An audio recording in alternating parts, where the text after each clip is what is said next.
Pepsid Complete knows that food is one of the best parts of game day. That is, until heartburn strikes. Thankfully, just one chewable tablet of Pepsid Complete provides dual-action heartburn relief with an antacid that starts working instantly and an acid reducer that lasts all day. So you can stay focused on that second helping of chili without worrying about heartburn. All day based on 8-hour symptom relief studies during the day. Use product only as directed. The Heed the Call podcast has returned. Back to work, creeps. Hey, welcome to Heed the Call. I am Dan Hanzus with my buddy, my colleague, my co-host Marc Sessler. Hey, bud, how was your break? Well, it was human. I'd categorize it as human, like Oh boy, that's I came back classic alien mistake. To categorize something as human is not something that humans would say. You know, that's just a heads up to any aliens that might be pretending to be human podcasters out there. How you heard this show start is not how you would want to do it if you were trying to assimilate into human culture. Well, a big benefit for them. It's a good tip from a real podcaster like yourself. Came back, caught what I don't know if I caught or how I just, I had an incredible flu situation for 3 or 4 days where I was just nestled under sheets, feeling hallucinogenic. Other people that are vacationing left and right. They're going on all sorts of road trips. I was a disaster. So, maybe it was karmic. We had I don't know if it was karmic, Mark. We had a big week in New Orleans ahead of the Super Bowl licks.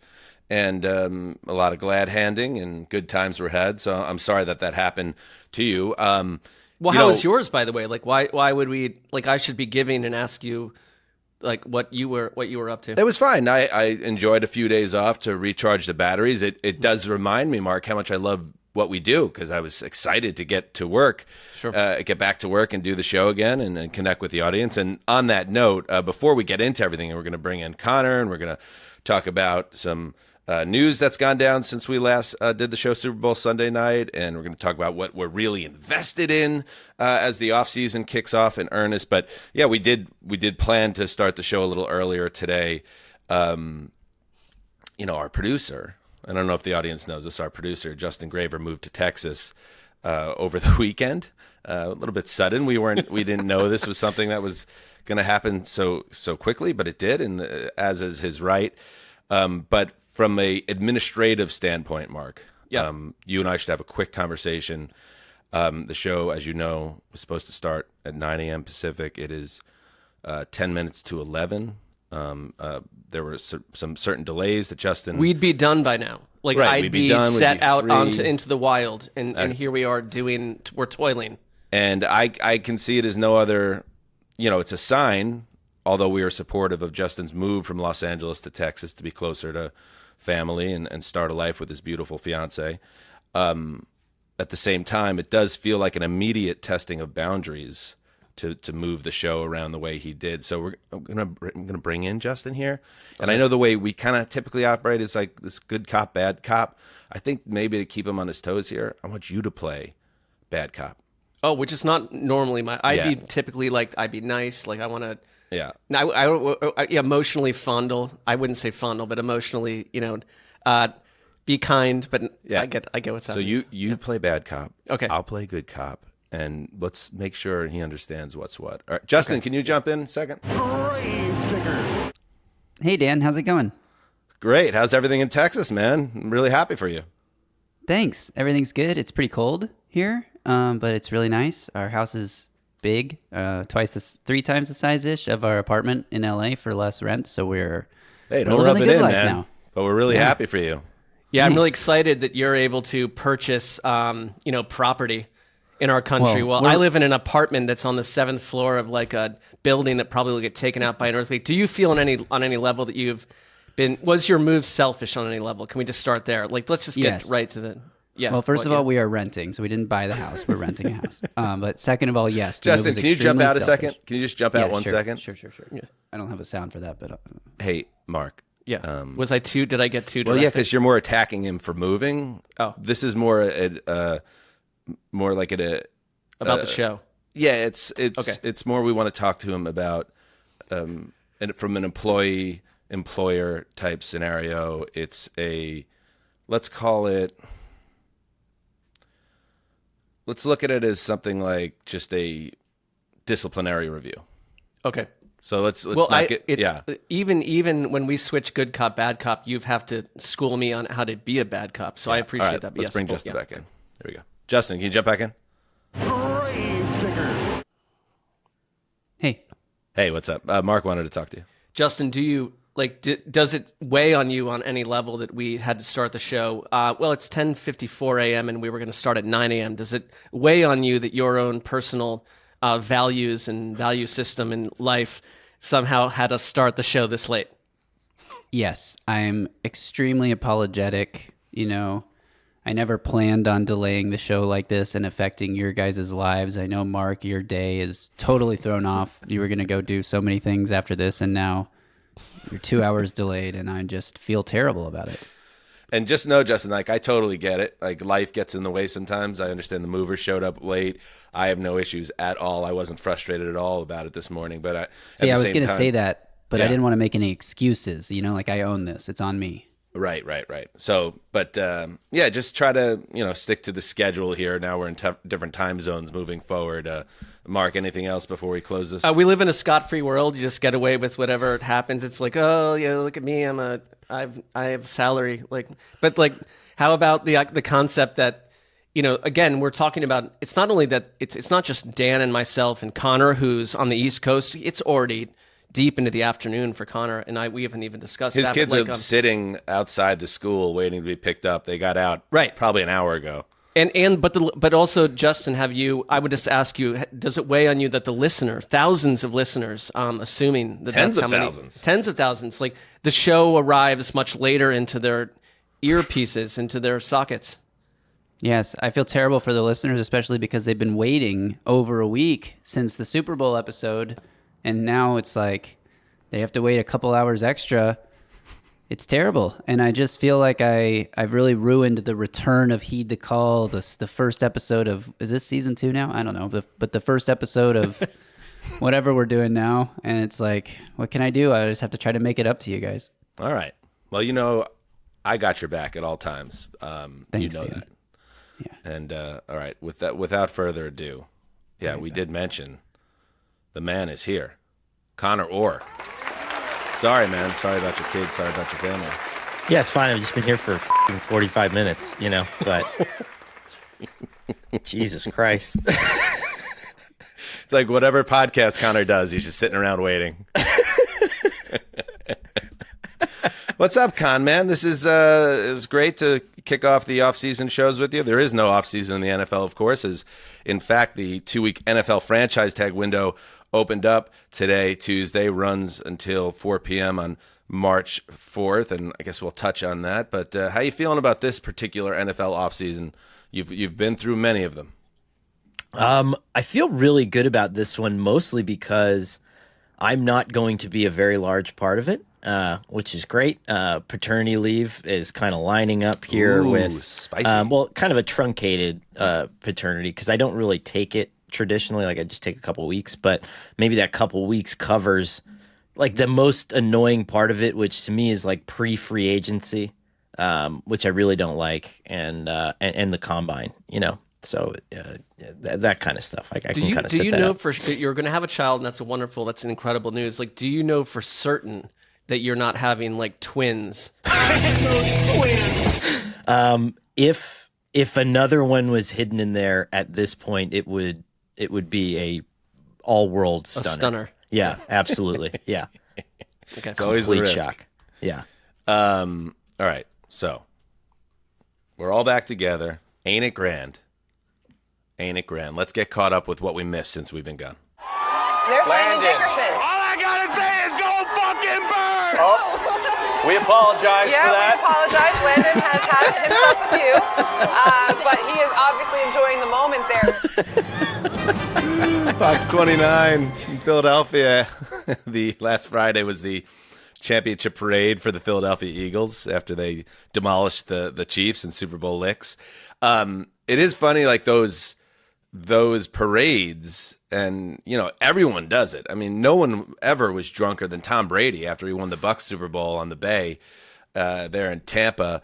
And it's just like a celebration of like, here are all your football heroes, literally as drunk as humanly possible in public, shouting obscenities on live television. In fact, let's play the back half of that clip, because I like how this Philly news guy covers just the whole thing, everything about what Landon Dickerson's vibe is like as he storms down the street like peak Chris Farley. So we apologize for the language. It's Yes, live absolutely. TV and it happens. It's what happens. Players are fired up. Yep, and he's got some Bud Light. What is that T-shirt as well? Is it a Saquon Barkley T-shirt? Oh, he's still. Oh, look he at just that. shotgunned a Miller Lite. He's very newsman. He corrects himself. No, it's not a Bud Light. It's a Miller Lite. Binge drinking. It's huge. Do we need to apologize for curse words on television anymore? Like, haven't we gotten to the point where our threshold is like, even my most elderly relatives now routinely watch Netflix documentaries where people are bludgeoned to death with like hammers. And so is the F word really something that's going to jumpstart us at this point?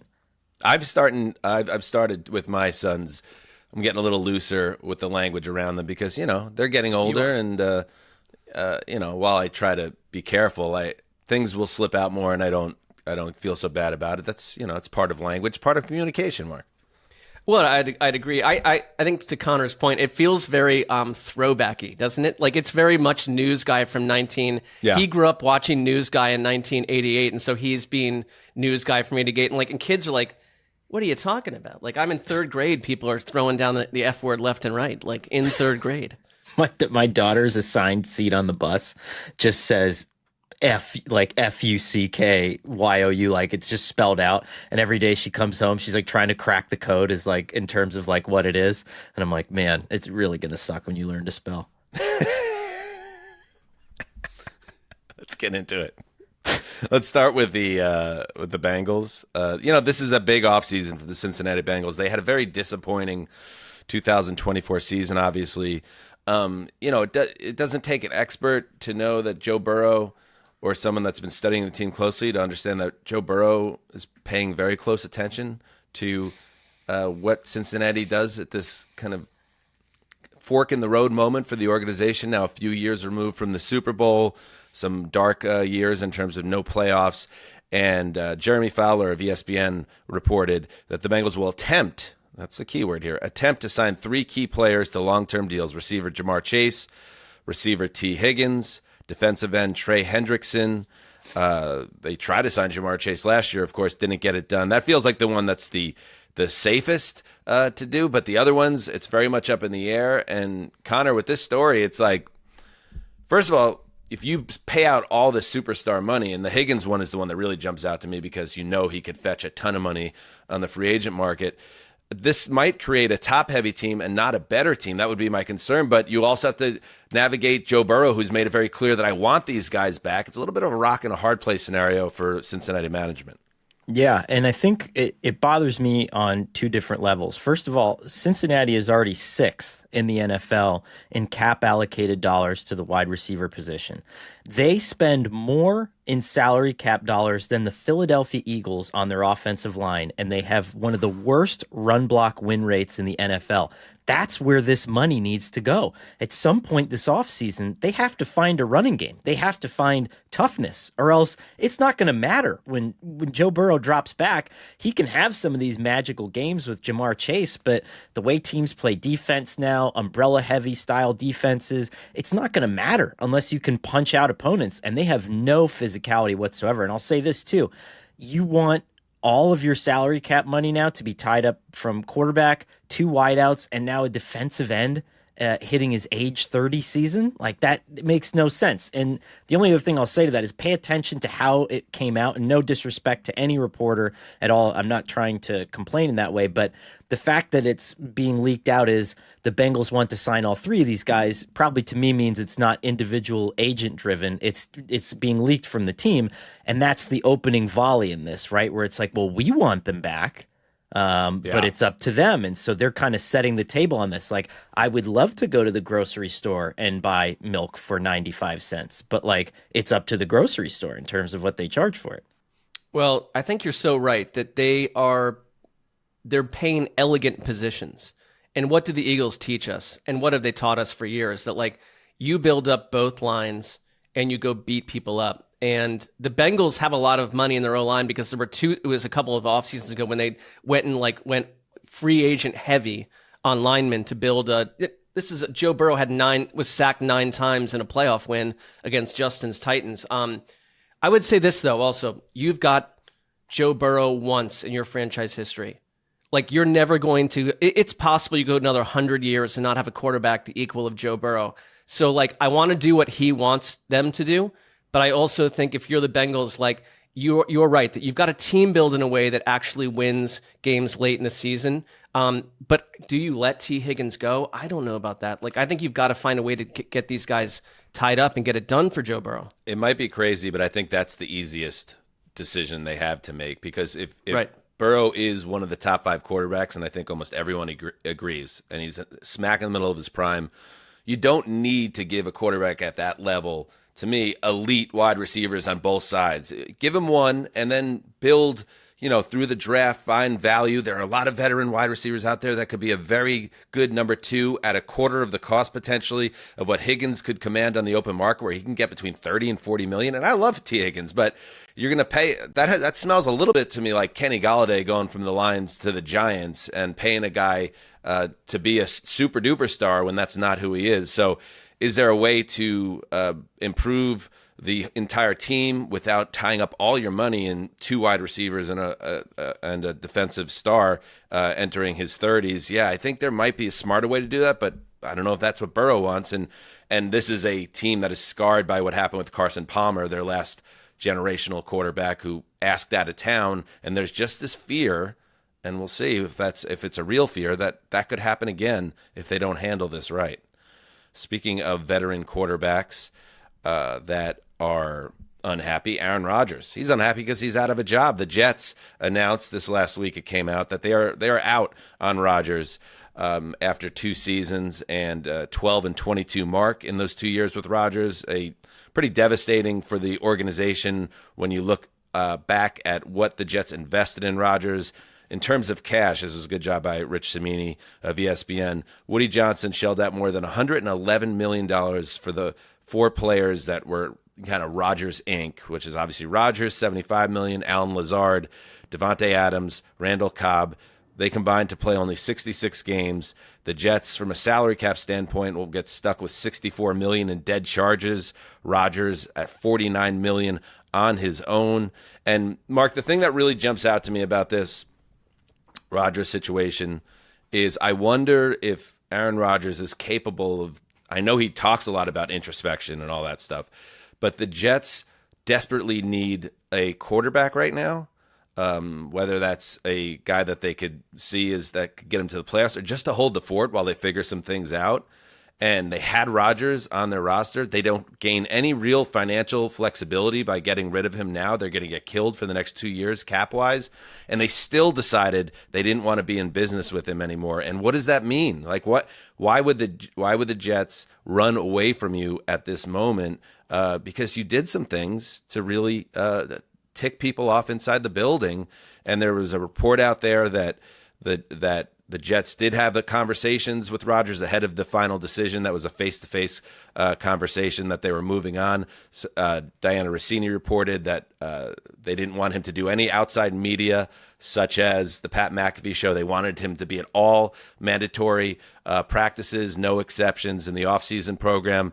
And the fact that they even had to have these conversations kind of gives you the idea of why the Jets walked away and why other teams might not want to get in business with Rodgers, because is it worth it at this point, the trouble that he brings with him at this stage of his career?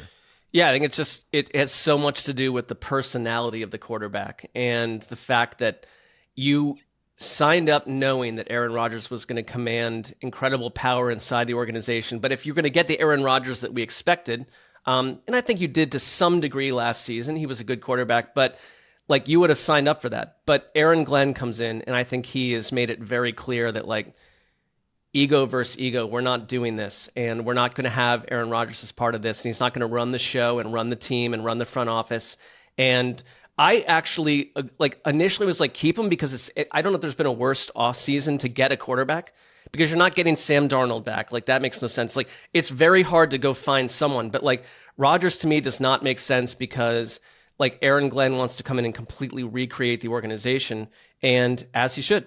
And like I'm kind of like I'm on board with it because I think you're starting over from scratch, and like that's fine. But like where do you get the quarterback? I don't know because I think it's they're not Hold in that thought, Sessler. We're going to get to that a little bit later. Connor, we your will. thoughts? They're not in a draftable position, but Connor, what do you like? I'm on board with this. I think this was a fresh move for the Jets. Like it made. Well, sense you to me. flip flopped on this one even more than Neymar. I absolutely did. I absolutely did.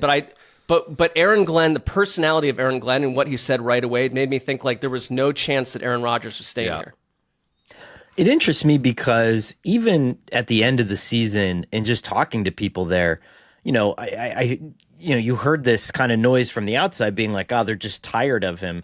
That kind of wasn't the vibe that I was getting. Like, I think in an interpersonal sense, he's very well liked in that locker room. And I thought like everyone kind of, you know, the ancillary stuff just kind of blows over people's heads because honestly, all players do crazy shit in their spare time in media. Like Sauce Gardner was burning cheese heads in his fire pit, if people remember, during his rookie season. It's not like these guys aren't all doing strange stuff in their free time. And so to me, it was interesting in that if you're Aaron Glenn, why not meet him eye to eye? And really, why care about what he says? Like, he's going to say dumb stuff on TV all the time. What you're doing is you're getting rid of 30 touchdowns to 11 interceptions. And you're getting rid of a team that actually, I looked at like their drive-by-drive stats this past year, weren't all that bad. I mean, they controlled the ball fairly well, and you could build around that. I just don't, so you're entirely punting on this season just because we wanted to be tough guys. Like, I don't know. I don't believe that, and I don't think it's the right thing to do. Yeah, and that was my stance on it, that it made sense to bring him back. But the fact that they decided not to without any real plan B is either a foolish move by an organization that's made foolish moves for 50 years. But also, man, it really, I think, shines a light again on Rodgers, because not everybody likes Rodgers inside that building. Ask Garrett Wilson what he thinks about Aaron Rodgers. Right. But that he might just not be worth the trouble at this stage. All right. In other news, Travis Kelce and the Chiefs obviously had a very difficult Super Bowl Sunday. Got blown out.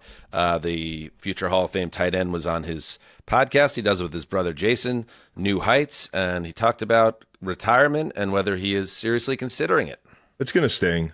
I know everybody wants to know whether or not I'm playing next year, and right now I'm just kicking everything down the road. I'm kicking every can I can down the road, and I'm not making any crazy decisions, but right now the biggest thing is just being there for my teammates and being there for my coaches, understanding, that there's a lot that goes into this thing. I've been fortunate over the past 5-6 years. I've played more football than anybody. Yeah. And it's because the people that are in that building and the fact that we keep going to these AFC championships and these Super Bowls. And that means I'm playing an extra 3 games more than everybody else in the entire league. And that's a lot of wear and tear on your body. And it's a lot of time spent in the building, focusing on your craft, focusing on the task at hand, every challenge that you set up for yourself. And it's, that process can be grueling. Nobody would blame Travis Kelce if he walks away and he's got multiple rings and a lot of team records, and he's one of the best tight ends to ever play the game. Connor, I'm curious, one thing we didn't talk about on the Super Bowl Sunday show was, Kelce didn't have a good game. Nobody really did, obviously, for the Chiefs against the Eagles, but there was a lot that popped up on social media afterwards, and we'll play one play in particular where Kelce kind of gives up on a play.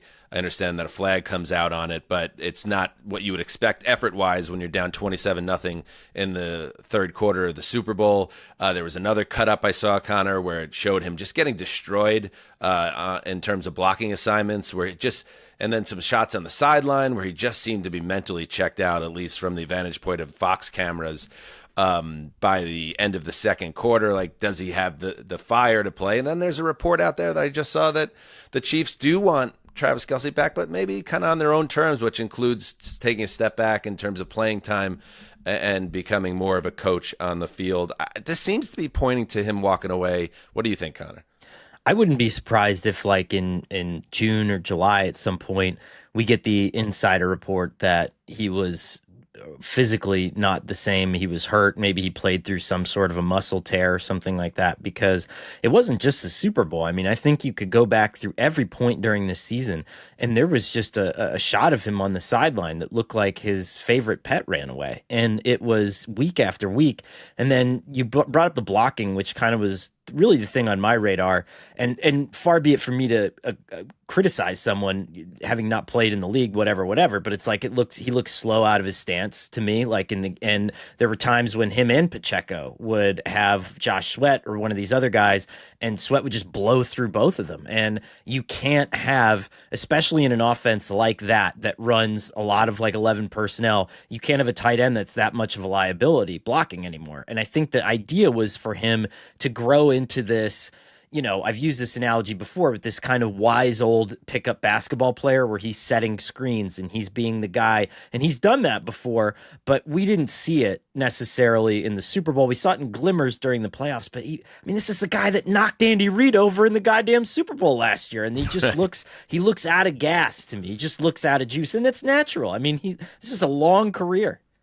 And yeah, I mean, we're talking about, if you were to list the top 10 players that had their post-playing careers set up for them, he's one of them. And we live in a world now where, like, you're playing one of the most physical positions out there, where blocking and destroying other people's bodies is part of what you do.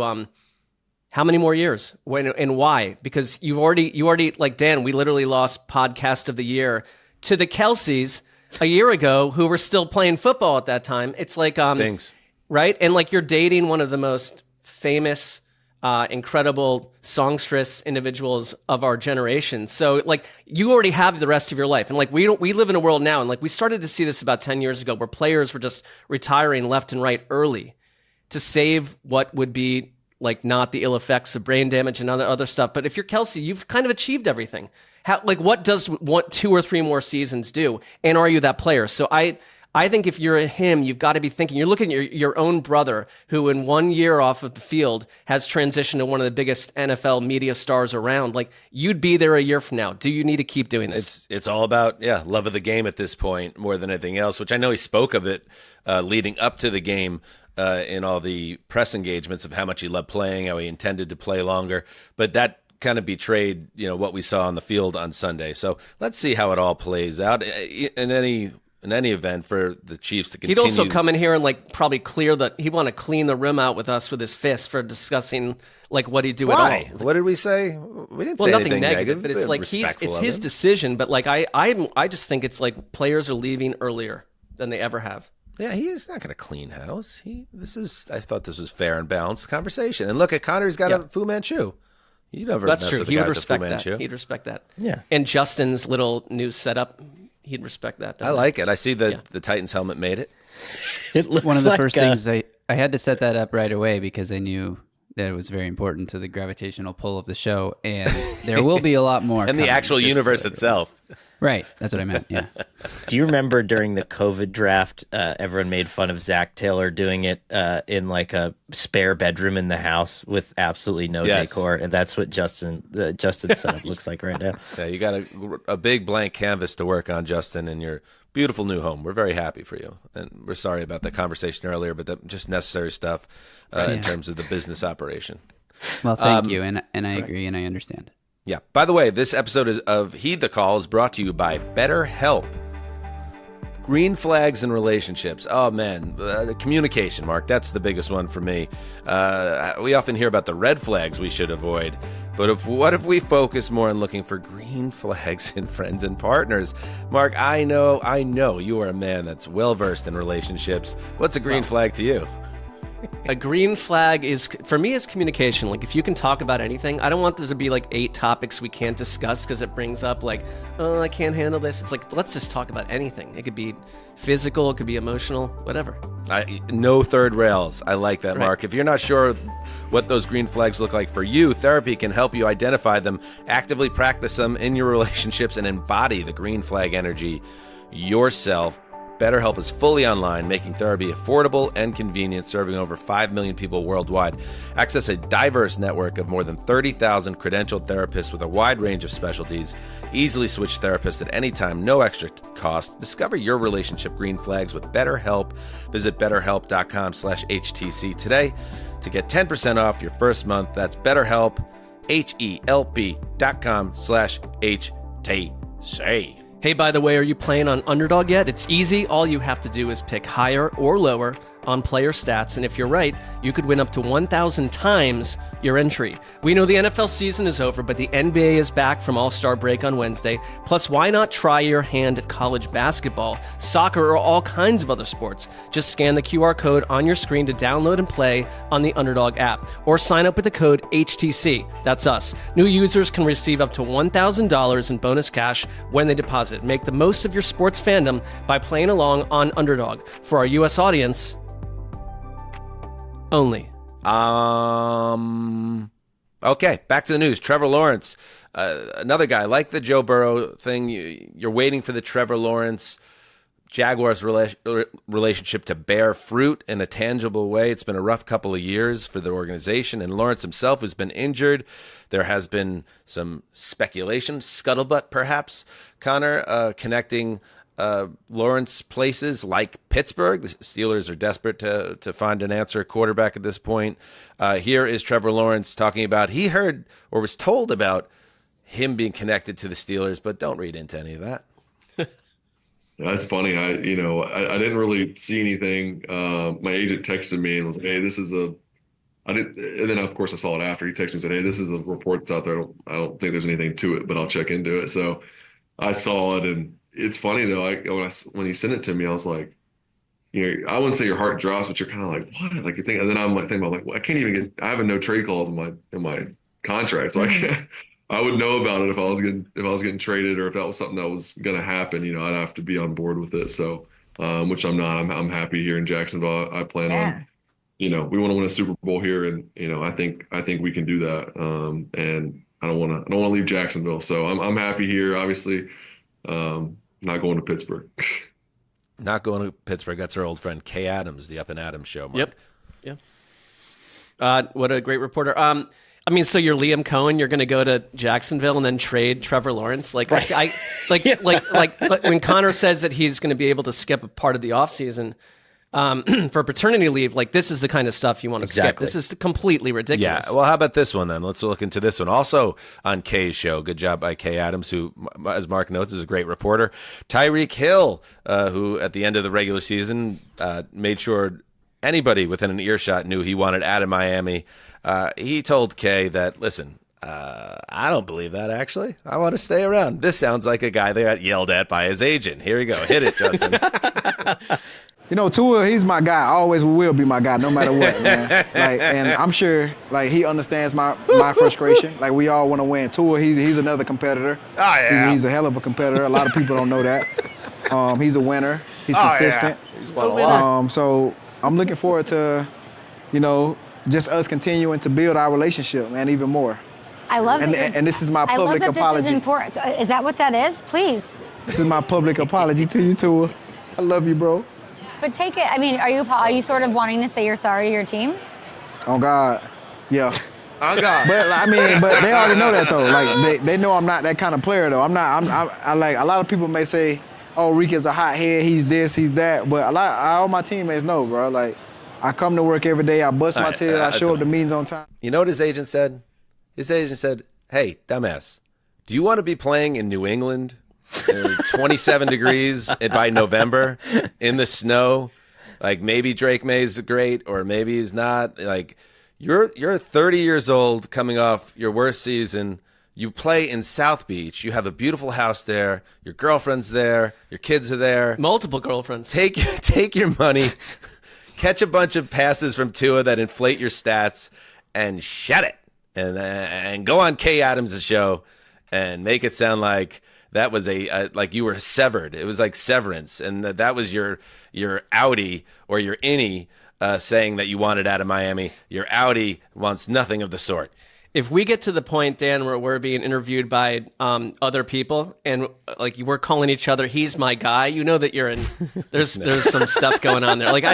There was more trope laden than I would have wanted from Tyreek Hill there, Connor. I love these situations where I go back to Brandon Graham earlier in the year saying, "Oh, AJ Brown and Jalen Hurts hate each other," and then a week later being like, "I don't know what you guys are talking about." And Tyreek Hill actually saying at the end of the season, "Yeah, I don't want to be here anymore," and then a couple months later on Kay Adams saying, "All my teammates know I'm not that kind of guy." Really, all of them knew that when you said "I don't want to be here anymore," that you actually meant that you did want to be here. I don't think that's true. If I am the Miami Dolphins, I am moving heaven and earth to get Tyreek Hill off my team this year, getting value in return for him. Send him to Cleveland. You don't want anything to do with that's another example. Like this agent, like, do you want to go to Cleveland next year and catch passes from Jake Brisket? Like this is a situation, a guy that turns 30 that can sulk. He could become the NFL version of Jimmy Butler in 2025 if the Dolphins don't offload his contract while you could still get value back. That would make a lot of sense. You still got Jalen Waddle there. You still got offensive playmakers there. You have an offensive coach that obviously has a good reputation for scheming up offense. Like that would be my move. The Saints officially hire Kellen Moore as their head coach. Gail Benson said, "Hey, listen, this took a while because the Eagles kept winning in the playoffs," which I guess makes sense. Here's Kellen Moore in his opening presser on the future at quarterback for the Saints, Derek Carr. What do you think about him when looking at his tape, and do you view him as being the week one starter for this team with you as head coach? Yeah, Derek's a tremendous quarterback in this league. I've had so much respect for him, the journey that he's been on. He's a starter in this league. He's a premier player in this league. He's had a great journey, obviously going from Fresno State to the Raiders and now here. Really excited to team up with him and go through this process. And so just like any player on this roster, I just got here a few days ago, and I'm excited to go through this journey with all of them. Following up on Derek, do you view that as you guys have a decision to make at quarterback, or you view it as Derek Carr as a quarterback? I view it as Derek Carr is a tremendous starting quarterback in this league. We're fortunate to have him, and we're excited to go through this process. All right, as we build this roster. This reminds me of those combine press conferences that we've been to many times in Indianapolis when the GMs can't really and the coaches can't really say anything, and they just talk in these like kind of We will not delete Sam Bradford. Do you remember that? Les Snead said, "We will not delete Sam Bradford," and they fucking deleted him. Yeah. I think that. Tell me what you think, Connor. Derek Carr. I think if the Saints had better options, they would move heaven and earth to try to get him off the team. I wonder if, because of their cap situation, because of the options on the outside, that they end up sticking with him for one more year as a hold the fort guy, even if they don't necessarily want him on the team anymore. It was a bad contract ultimately. Yeah, I think if I'm Kellen Moore, I want Derek Carr there because I don't think Derek Carr played poorly last season. I think that there are a group of offensive coaches in the NFL that actually like him and that think that he's a, whatever you want to call it, top 12, a win-with passer in this league. And so I think that makes the most sense. Spencer Rattler was fun in stretches last year, but Kellen Moore understands this better than anyone. Your reputation, the clock starts ticking on your reputation now. And do you really want to do what Art Smith did? And it's like, okay, yeah, I can make it work with Desmond Ridder. Like, no, give me someone who's at least going to get the ball out on time and put it where I tell him to. Yeah, and he took one of the toughest coaching jobs. Yes. Because you have the structure of the Saints. With Mickey Loomis, he's more of a demigod inside of that organization. Like it's it's not a typical GM who's accountable for the way that others are. And like, what are the other options? Again, it's this offseason where if you don't have a quarterback, if you do delete Derek Carr, like what's your other option? So like, I think if you're Kellen Moore, like Derek Carr is one of the things you can cling to. I would never want to be a fan of a team where Derek Carr is the quarterback, like for a long period of time. I would not. But I get if you're him, like there's a huge rebuild ahead. And this job always concerned me because it's like whoever takes it, do you survive what must come over the next 2 or 3 or 4 years? Does Kellen Moore survive that? Do his skills show up? And Derek Carr is one of the only things you have to hold on to. I don't like it, but this is a weird team right now. This is a very strange team. Demigod guy, huh? I'm a demigod guy. Well, I'll say it both ways. Yeah. You also used to say rebuild, but you just said rebuild. So it just shows that you're constantly evolving linguistically. Fluid. Can I say one thing about I've always the Saints? seen you as a fluid individual, Marc. Nor have I, so I don't know why I just said that. Yes, Conor. I would say this one thing about the Saints. Every person that I talked to during the start of the head coaching search listed that as the worst available job. And I thought they did a really nice job of keeping Sky Rizzi on the hook just in case, right? Because he didn't take that Broncos job until, 2 days ago? Mm-hmm. And they kept him on the hook. And then they just waited out the playoffs. And no other team was willing to do that. All of a sudden, when the Saints are the only job available, it starts to look pretty good. You have your choice of the 6 to 8 best coordinators, theoretically, in the NFL by the time you get to the end of that process. I thought that was pretty smart by them. It's a roll of the dice. You had Sky Rizzi in your back pocket. That was fortunate. Well said. Yeah.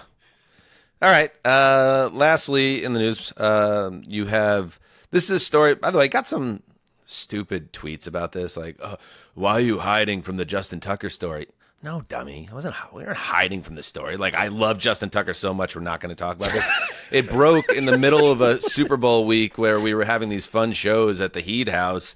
And then we went on a break after the Super Bowl, and that's the way it is. There's nothing to run from. In fact, it's something that we should talk about because this is the greatest kicker in NFL history, in my opinion, and in the opinion of many others, who's seeing his career disappear now over some allegations that are very similar in nature to what derailed Deshaun Watson's career. Ravens kicker Justin Tucker. The number of individuals accusing him of inappropriate behavior during massage therapy sessions has reached 16 now. And the Tucker has previously, before the latest round of accusers came through the last couple of days, he had previously issued a strong, complete denial. The Ravens issued a statement last month. This was all reporting that came from the Baltimore Banner, leading to obviously this bombshell that has rocked the Ravens organization. A Ravens organization, if you're old enough to remember, that has dealt with unsavory conduct involving their players Ray Rice and the fallout from his domestic violence incident with his then girlfriend, was a black mark on the Ravens, quite frankly, before they decided to cut ties with him. And now for me, Marc, it's just a matter of when they say goodbye to Justin Tucker, because I'm not here to tell you whether or not this happened or not, but 16 accusers is a lot of accusers. There's a lot of smoke here. And not for nothing, and you could talk about this isn't a football story about football and what happens on the field. Tucker hasn't been the best of the best for a couple of years now, which makes me think this is a very easy goodbye, Justin Tucker. Figure out what you got going on your own accord. Yeah, I mean, from a football angle, that was my first thought. Do we ever see him again on the field? Not that I need to. I don't know. With things like this, I just wonder what was going through his mind and his consciousness for years and years while this was not, no one knew about this. And now we know. And it shouldn't be treated as redundant or less stunning because it's so similar to what another player revealed that he went through and what he put other people through. And so you're gone, I think. I think you're gone. Like, you can't do this. Like, you can't, in today's society, you can't get away with this and keep playing. And I wonder if it happened a couple of years ago, if it would have been treated differently. But because his skills have faded to some degree, is it easier for the Ravens to say goodbye? It shouldn't be easier or harder at all. The fact that he's a kicker, makes it less of a A1 story than when a similar situation arose with Deshaun Watson, obviously, where it was the biggest story in sports for a while there, Connor. And this is all the allegations are from 2012 to 2016, early in his career with the Ravens. And you said nobody really knew about it. The other part of the story, it's just pretty crazy that people started digging up things that were being sent out on social media, whether it was Reddit or Twitter, that Tucker was involved in some similar things, but it just didn't hit the mainstream until this stuff became public. Yeah, and all these teams have, and I recognize, by the way, I should have double-checked the rundown. I'm not dressed really or appearing as someone who should be commenting on inappropriate behavior at this point. Like I look like I'm on some sort of a watch list somewhere. But all these teams have. You look like you tried out for Duck Dynasty to be one of the guys on the boat or whatever, and they're like, nah, not quite, but come back next year. I don't think you look inappropriate though. Like I'll right. shield certainly you not in on relation to the conversation we're having right now. But you slightly disheveled, but still, we love you. You're our Connor. Okay, well, appreciate that.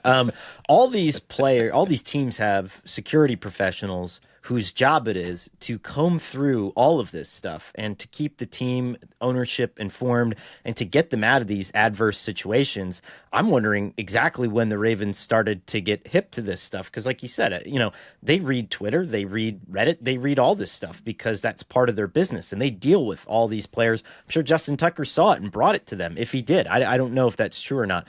But at the end of the day, the Ravens can just announce their intention to move on from Justin Tucker, because even if you have to make it a post-June 1 cut in order to save a certain amount of money, the Jets have already come out and said, hey, we're not going to have Aaron Rodgers, but that transaction does not officially log for another couple of weeks. You're not breaking any rules. If John Harbaugh really believes in his heart of hearts that Justin Tucker didn't do this, I don't know if is that the reason that they're holding on. But if we're waiting for the administrative part of it to take place, every other team has long in advance announced their intentions to cut players at this time of year, and you're very much free to do so. And let's be real, the Ravens have a terrible track record with this shit. I mean, I remember and they've said nothing about this, after saying that they had a zero tolerance policy for Deshaun Watson. Right. And after, early in our time at NFL.com, just a horrible story involving Terrell Suggs and domestic violence with a partner at the time came out. And I think that guy, he never left the team. And this was pre-Ray Rice when it was a different landscape. I think he's in their Ring of Honor now. The Ray Rice situation, they dragged their feet on that situation until that video leaked of him walloping his girlfriend in an elevator. And that's when they acted. And now, so it doesn't surprise me, despite what John Harbaugh says about how tough they are, that they're dragging their feet on this. And what's it going to take? Is it going to take something similarly like irrefutable for them to actually say goodbye to Tucker? I don't think Tucker ever kicks in the league again. I think Tucker was going to go to the Hall of Fame. I think that's all out the window. And obviously, if these allegations are true, he kind of gets what's coming to him. He deserves what's coming to him. And to Connor's point, they knew this for maybe almost 10 years. Certainly possible, and we'll see what comes out because I'm sure there's a lot of digging with investigative reporting around this situation. Let's hit 8 o'clock delight. The Dolphins, we mentioned the Tyreek Hill situation. They're doing some work on their roster. They released cornerback Kendall Fuller, running back Raheem Mostert, and tight end Durham Smythe. The 49ers, we're hearing, have no intention of letting quarterback Brock Purdy hit the open market. Mark, your thoughts on that? Makes total sense for the Niners. I don't know why they ever would suggest moving on from Brock Purdy for what else this offseason once again. I'm a Brock Purdy guy. Top of the market quarterback money, but I think that's what's going to cost to keep him. But I think it's a harder decision than perhaps you state, Mark. But well, whatever. I think also the cap. We're learning that teams can look like they're in cap situations and contract hell, and they're not. You can push money down the road. I don't move on from Brock Purdy at all. Absolutely not. The Bengals, we mentioned them. Linebacker Jermaine Pratt requested trade. He led the team in tackles last season. The Steelers, in a cost-cutting move, part ways with linebacker Preston Smith. The Cowboys, who are making changes, obviously, in their coaching staff under Schottenheimer, hire Ken Dorsey as their pass game specialist, and the Packers hire Luke Getsy as senior offensive assistant. Matt Patricia's back to OSU as their defensive coordinator. Matt Patricia. And finally, a report, Netflix wants a Sunday afternoon NFL package. Conor Orr? I mean, it's not going to work. I have one game on the laptop, and then I have one game on the TV, and then if you're going to throw another fucking thing in here, it's not going to. I can't juggle it. I can't look at that many. Yeah, screens. how does this affect Conor Conor Orr's? It would destroy. Adventures in cable television. Because what's going to happen is a streamer Orr man is going to come and swipe away from CBS or Fox, and then you're up Schitt's Creek, bro. I mean, we had it. We had the ideal situation, which was like I press 5 and I go to the game on 5, and then I press 2 and I go to the game on 2. Now I gotta hit the Netflix button, and then I gotta press Netflix, and then I gotta X out of Netflix, and then I gotta go from HDMI 1 to HDMI 2, Right. and then I have to turn on the cable box, and then I have to hit 5. That's like 8 And Connor, more how's steps. your buffering? What's your internet connection? Probably not great, you know? What if there's a storm rolling into Jersey? Do I look like a guy who lives in a place with a stable internet connection? This is inevitable. This is the way things are going to go. I watched, I grew up on Saturday Night Live. We watched many of us watched the 50th anniversary show on Sunday night. Lorne Michaels is 80 years old. You don't think Lorne Michaels, once he eventually steps away from that, whether, SNL, is that going to survive on broadcast television, or is that just going to get taken, or some type of competition will arise outside the universe to take away SNL from broadcast television, and you're going to lose the games. The bunny ears are under assault, Connor. The bunny ears, Connor. I would say that the one good thing about all of this, eventually, when this all eats itself alive, is that 24-hour cable news will be destroyed, because no one is going to actively seek that out. The only people who watch that are ones who accidentally stumble upon it during the day. And it's on like at the gym when you're on the Peloton. So I think that's I know the a lot of bonus. people older than us that's basically what they just watch about 18 hours a day. Jesus. Where does greed temper itself? It doesn't. When I read this story, this is one of the most annoying developments around. The idea that I am already having to watch 22 games at the same time, and I have to have a Netflix screen open to watch some other dumb game. Well, it's not like I think they would take the idea. I think is that they would take away the package from one of the broadcast baddies. Not which one. That seems Fox like or CBS. Yeah, I mean, they're not taking it from Fox. Fox just paid $400 million to have Tom Brady broadcast games for the next decade. I don't think maybe CBS I'm crazy. either. I don't care about that. Like, I could shake my fist at the sky on this one, but they have proven that they could host these streaming events without a lot of technical difficulties. I didn't notice anything with the Christmas games, for instance, with Netflix. You are right about that. It's not a technological annoyance on my behalf in terms of how well it will stream. It's Right. just that it's like, we're already, you've got YouTube TV open, you've got Station X open, now you have Netflix open. Like, who am I? Am I just an informational droid in taking nonstop You got some data? big dad energy going on right now, Sassy. Well, sorry. And also, by the way, Preach. SNL 50, no Dana Carvey. Like, what is going on with I knew that would be on your radar. Well, I don't. You love yourself some Carvey. I have looked up nonstop since to find out why that. I don't know if you watch this, Connor, but a couple main characters were not involved, and Carvey had been talking on his wonderful show for weeks about being on it, and then he doesn't appear. What happened? I mean, one of the you could argue that he's had 2 or 3 of the most important characters in the history of that show. He is a top 3 SNL Agreed. figure. Am I being too generous there, No. Dan? What do you think? Because I think Top he's a three. top. I wouldn't put him in the top three. like- I wouldn't even put him ahead of Mike Myers, but that's not to take away anything from Carvey, who I think is definitely in the top 10 or 15. I would put him. He's got to be on that. He's got to be on that show. Top 15. Yeah, there's been like 1,000 cast members. I know, but Horatio if you were to Sands look is at top if you were to look 15, at you know?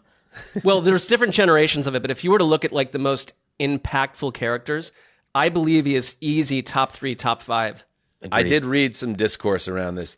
Because remember, there's been, if you go back on SNL, they did an SNL 10th anniversary special, 15th anniversary special, 25th anniversary special, 40th anniversary special. Yeah. And especially on the prior 2 or 3, Carvey was prominently involved. 40th was what we're talking about, I think. That was just a cupcake for the Carvey fans. It was 40th. Right. And so this one was more focusing on the last 25 years, which is fair too. They've a lot of stuff. Anyway, yes, Justin. Will Ferrell. Sorry. Will Ferrell, Chris Farley, Adam Sandler. Come on. Dana Carvey doesn't crack that group, does he? Adam Sandler's not top 3. Justin, Adam how old are Sandler's you? not top 32, 33? How old are you? 32. I'll be 33 in a couple weeks. I'm curious because we're all older than you. Do you care about Saturday Night Live? It Right strikes me now? that SNL is a very, for people born, between 1970 and 1985 or even 90 or so, like an important show. But for people that are in their early 30s and younger, maybe it doesn't hold the same pull. I would say nowadays I don't watch or care about Saturday Night Live hardly at all. But when I was growing up, I watched a lot. Like it was an every week viewing for me. It's a much more crowded space now. Like when I watched it grow, like in 8th grade in 1987, 88, like there's nothing else on television. Yeah. And it also was edgy and different than anything else. Yeah. Now it's not. I would say end of the Andy Samberg era was sort of when I tuned out. Okay. Thank you, Justin. Let's take a break and then talk about what we're invested in this offseason. Hey, did you know Underdog isn't just high or lower pick'em entries? They also have streaks. You can enter for $1, get a nice streak going, and win as much as 1,000 times your entry. Or if you have a nice streak and you don't want to risk it anymore, you can cash your streak out anytime. Check out Streaks by scanning the QR code on your screen to download the Underdog app or sign up with the code HTC and receive up to $1,000 in bonus cash for our U.S. audience only.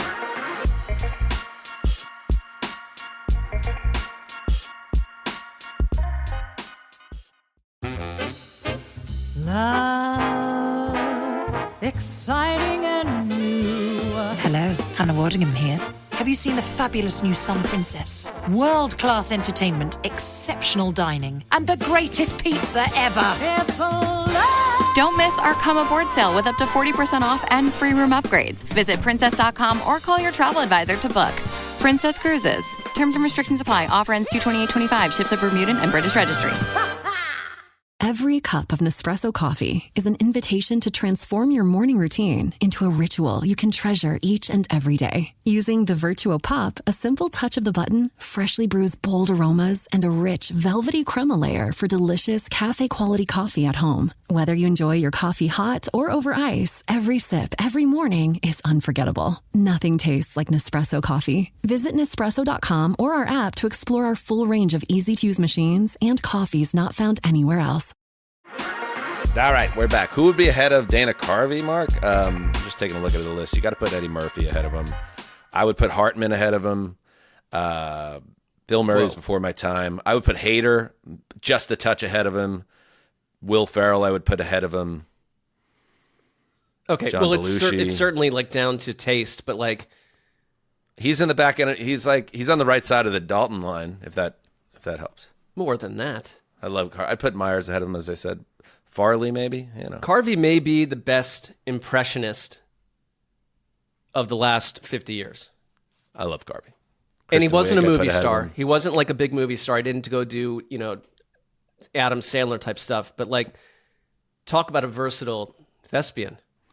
Before we get into our seg, real quick, I want to talk about our flight back from New Orleans, Mark, because it was it was fun. Connor, we haven't shared this with you, so we thought maybe you'd be into this story. So we get on the plane on Friday to fly back to LA, and Underdog was nice enough to give us a nice seat up there in business class, and Mark and I are in two different rows. I'm directly in front of Mark, and the seated next to me turns out to be a prominent NFL player of the last decade or so. Like a prominent superstar, now no longer active. I don't want to say who it is, but if people want to piece it together, they can.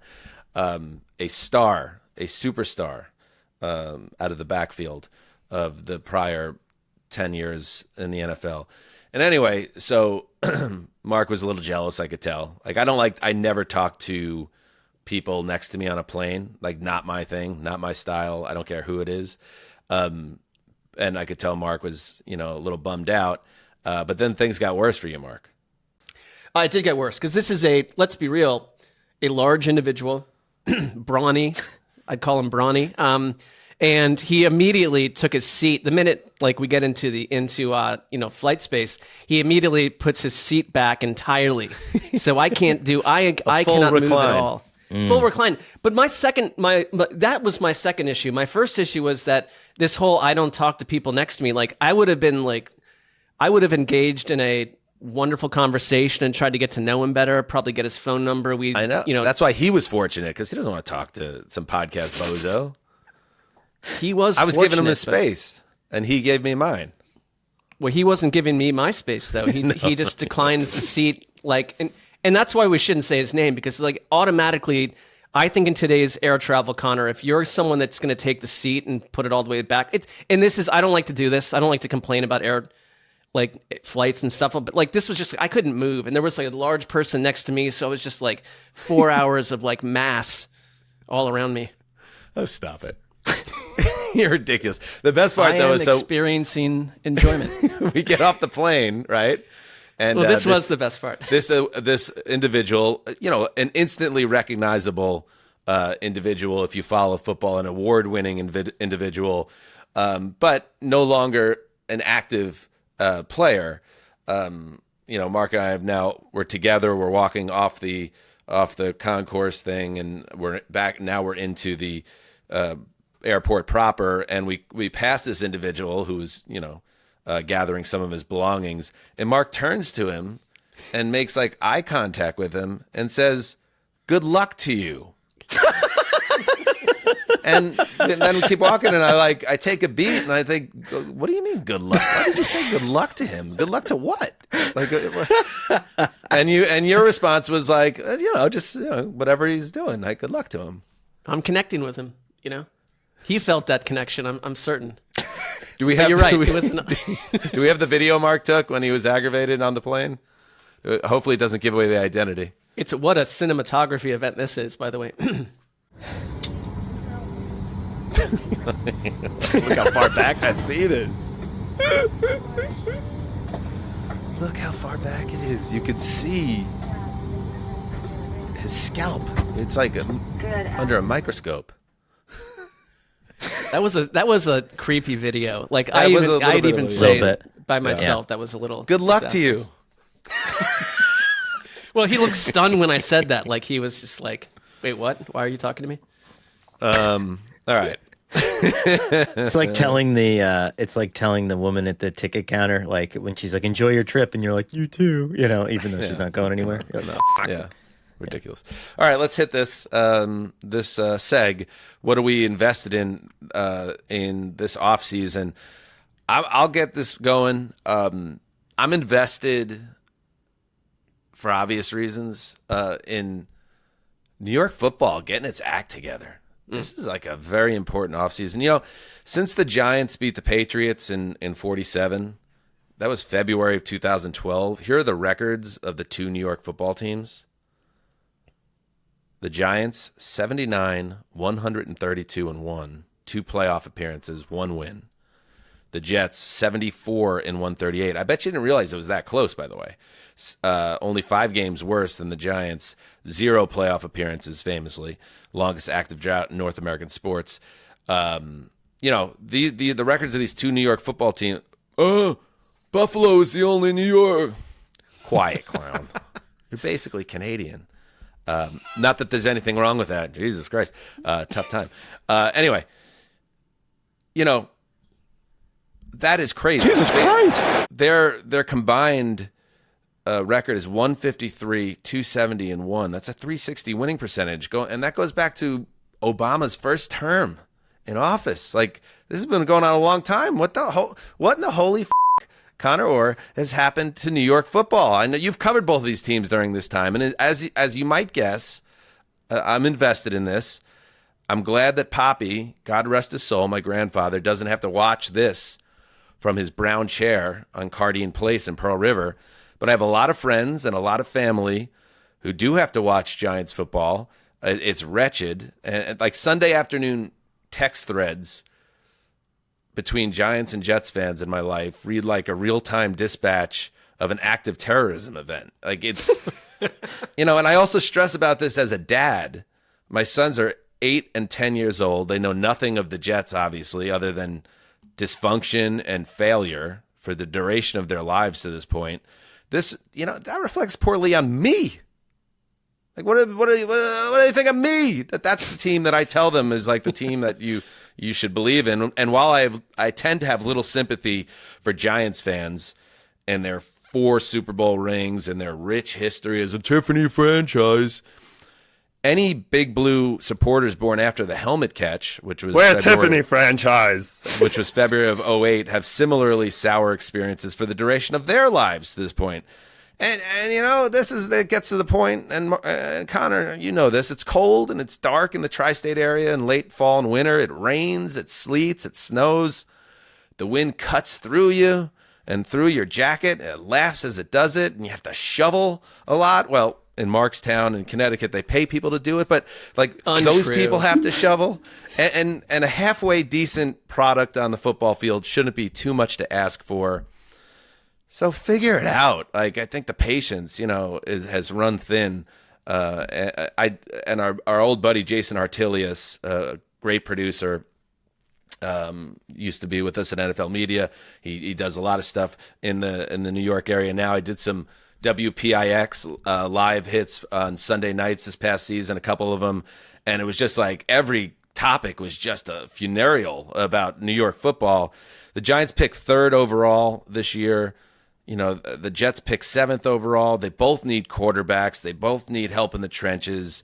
They both need help in the back end of their defense.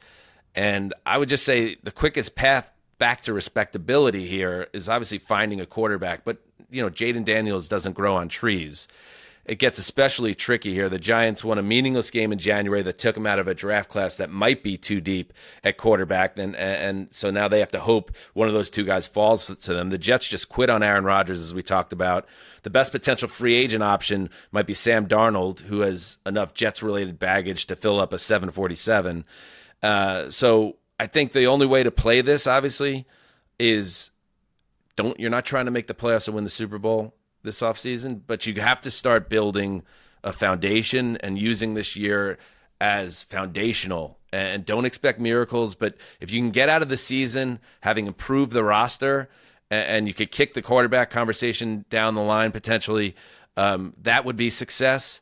And you just hope that the aging oligarchs in the big offices upstairs have the patience to handle a fix for New York football and do it the right way, because there are no quick fixes for either of these organizations. I guess I have a few scattered thoughts on this. I would say when I was on the Jets beat in 2010 and the Jets and the Giants played on Christmas Eve, the year of the Victor Cruz game, that was as electric an environment as I remember in my life. And I would put it over several of the Super Bowls that I've been to. There's nothing like when both of these teams are good at the same time. And I would say that's true even for people who don't live there. I think that there's just something really magical about that. I would follow that by just seconding your opinion on, Giants fans need to shut the hell up. I'm so annoyed with them in general. And covering the team, you just get texts from your friends. It's like, oh, this is terrible. You won 2 fucking Super Bowls in 2007 and 2010 that you vividly remember, that you got to watch with your parents, that you knocked out the greatest dynasty in NFL history twice. You didn't want to draft Saquon Barkley. Now you're complaining that he's gone. You couldn't wait to get rid of Eli Manning. Now you're saying that we need somebody like him and that you can't replace him and that we pushed him out too soon. You couldn't wait to get rid of Tom Coughlin, and now we're saying we need another coach that's tough like Tom. Shut the hell up. Get out of here. I have way more sympathy for Jets fans who, and Dan, you and I have discussed this, I feel are a bit on the performative side, but still have been dealing with tremendous amounts of just like a clinic in bullshit for the last 50 years, And so I don't put them in the same category, but I would like to see both of them good at the same time because it does kind of spice up my fall, and it's good for local business. It's it's such a weird league when both New York teams are awful. Like, you're not used to that. You live there, Connor, but we all grew up in the tri-state area where, like, New York sports was the center of the galaxy. And to have both teams be this awful, the difference I see between them is that the Jets have a genuine ownership problem that is an opposite of a magnet to players wanting to go there, like coaches wanting to go there, fill in the blank.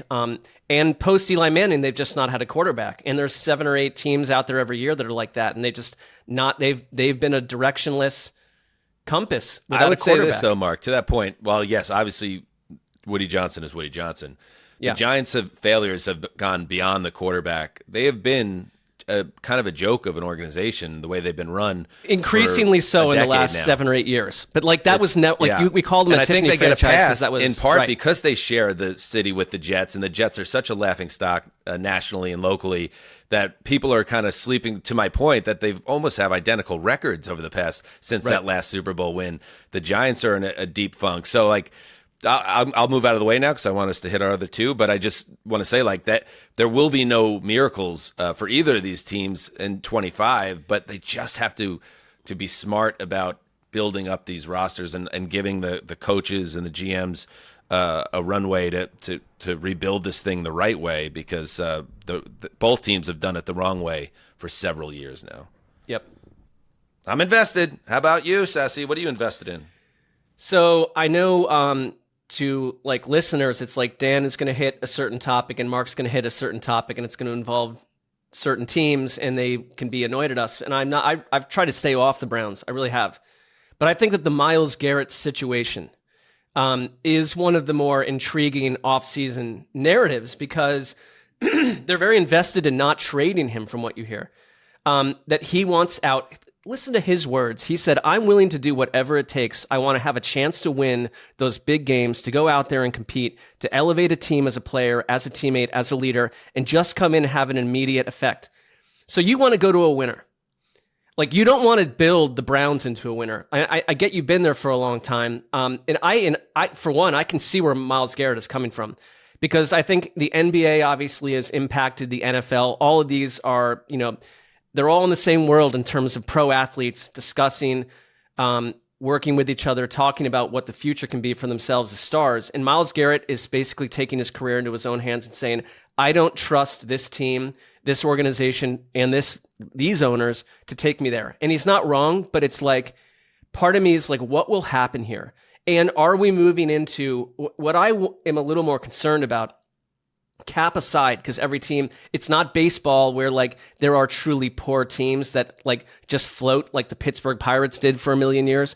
Like, the cap does create like an equality between these teams, but are there richer and poorer teams in the sense that, like you just mentioned, like, why would someone want to go to Cleveland, for instance? It's like, is it like, no, I want to go to Miami. I want to go to a state with no income tax. Like, I don't want to play in a cold weather like town. Like, are there Clevelands out there that are never going to be able to hold on to a Myles Garrett?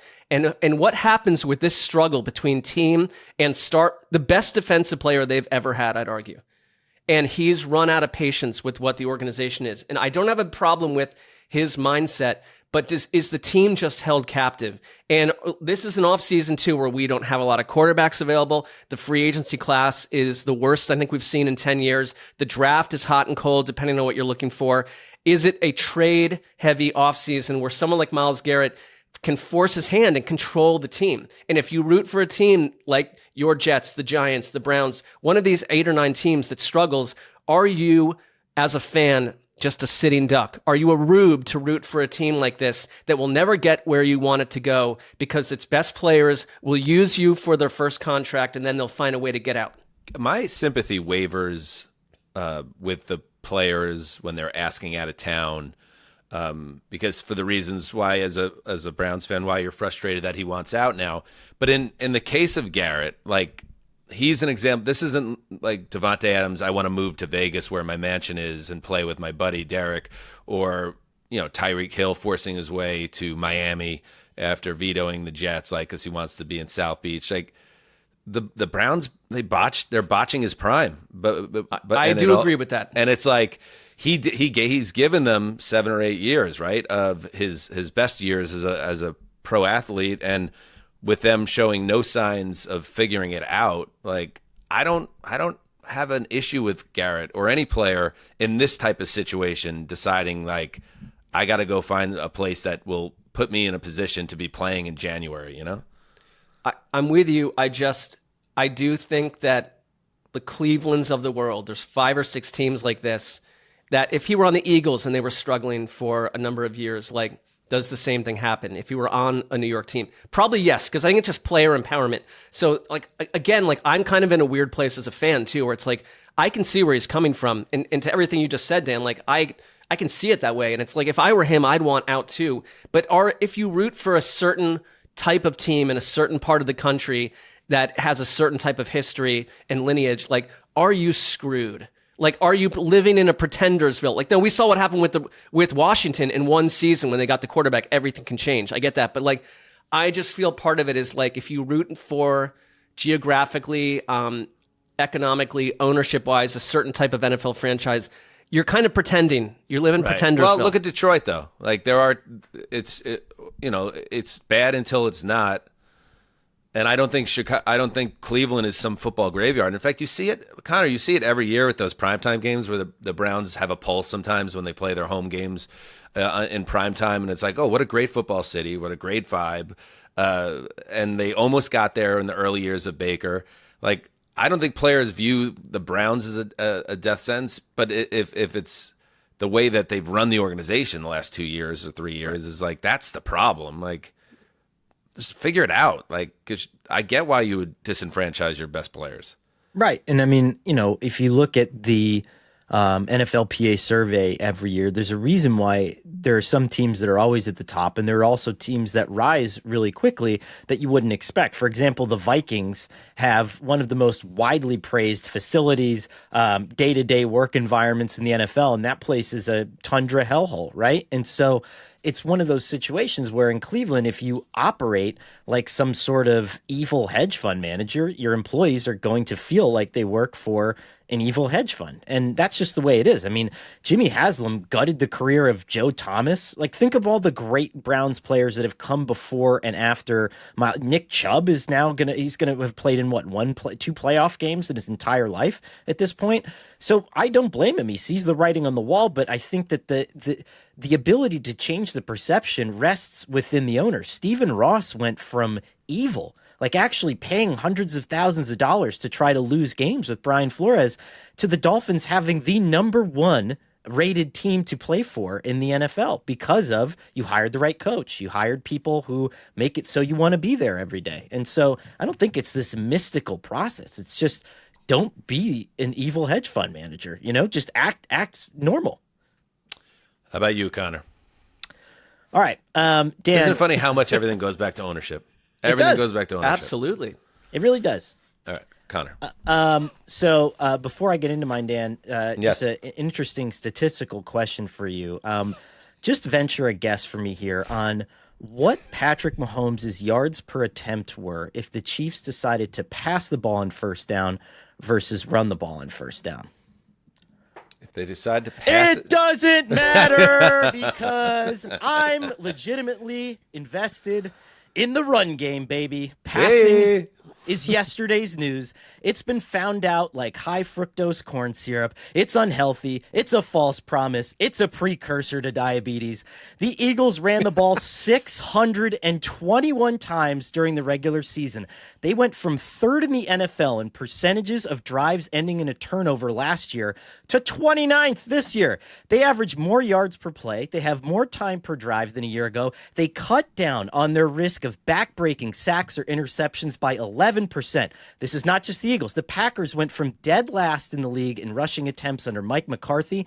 One of their offensive linemen actually told me he didn't even have a play-action fake running block in his repertoire, to 5th in the NFL in rushing attempts in 2024. They average almost a full yard more per play than their opponents. They're 8th in points. Vic Fangio has this league by the grapes. He's locked down big plays like Attica. The only course forward is unconditional violence. But Connor, you say, this is correlation, not causation. Actually, the EPA, shut your mouth. The war is over. You lost. The league has been returned to men the size of P.T. Barnum's bearded lady, to men who lick their own sweat for hydration, ride horses all day through the hot summer sun, then smack drunkards by the watering hole before bedtime, to men who snack on red onion and hunt dangerous rabid dogs for sport. The world is full of large, hideous, Gruffalo-sized men. Draft 11 of them, 6 more running backs, and trade your quarterback to the stupid Jets. No Netflix series mystifying your little process of how you study. We're busy lifting oversized Dobermans, one in each hand, preparing for violence. Hell yeah. I'll smack you in the mouth. I'm Neil Diamond. Yeah. I want guys that like they're 340-pound guards and it's 7 minutes to go in the second quarter and I got to take a dump and I just let it go in my pants. That's what I want. Let's bring them back. Let's bring back that style. I will spit out my water. We need our guys dropping F-bombs and downing canned beer in the streets after you win the Super Bowl by destroying someone on the ground. Yeah. Look at it is always, the winners that cause change in copycats, right? Like everyone's looking at the Eagles. They had an offensive line that was great for several years, but then when they paired it with a true dog in the backfield, they became unstoppable. Like, is that maybe if you're a running back out there, there's hope that that will lead to maybe you just get paid in free agency or you get drafted in the first round. Maybe will it go all the way around in that regard? Yes, Justin. James Cook is hoping so, requesting or putting out that he wants to get paid $15 million a year. Maybe this is the start of the revolution. Will it be televised? But even so, on Netflix, it's $15 million a year. It's less than half of your top end wide receiver. And I'm not, because now this is going to get taken out of context and say, oh yeah, whatever. But I'm not saying to never pass, but why are we throwing the ball 35 times a game? Why are we so insistent on, every drive's got to start with the pass because the analytics say this? I honestly think, and this is probably going to bury me down deeper into the hole, but Brandon Staley was way ahead of his time when he said this in 2021, where if you don't have that physicality, the defense doesn't respect it. They don't prepare for it. They don't flinch a little bit off the snap. They're not fearful of you in any way, shape, or form. And I think the Eagles really just punched the accelerator on this. And if you look at globally, what's available? How many Justin Jeffersons are there on the planet? 4? Guys that are that tall, that have that kind of mentality, that kind of catch radius. It's Tyreek Hill and Noah Lyles. They're the only 2 people like that in the United States of America right now. Jordan Mailata is a big guy, but I don't know, travel the world, Find someone, that'd be my giant question for people you. Everywhere. But that'd be my question for you, Connor, because for instance, the year before, the Eagles had a stable of running backs that as a group cost less than the Jets paid for Dalvin Cook. So they tried to do it a number of different ways, and Saquon worked really perfectly. But they've got one of these incredible offensive lines and defensive lines. But it's are there enough big-bodied, reliable men to create 32 offensive lines? There are so many bad offensive lines. And I also have always wondered this, too, that if you're looking at younger people today, they look like the corn-fed farm guy from Iowa that lands at 6'7", 328 pounds or whatever. These guys are playing. They're staring at their phones from ages 4 through 17 now. They're not these human beings are less available.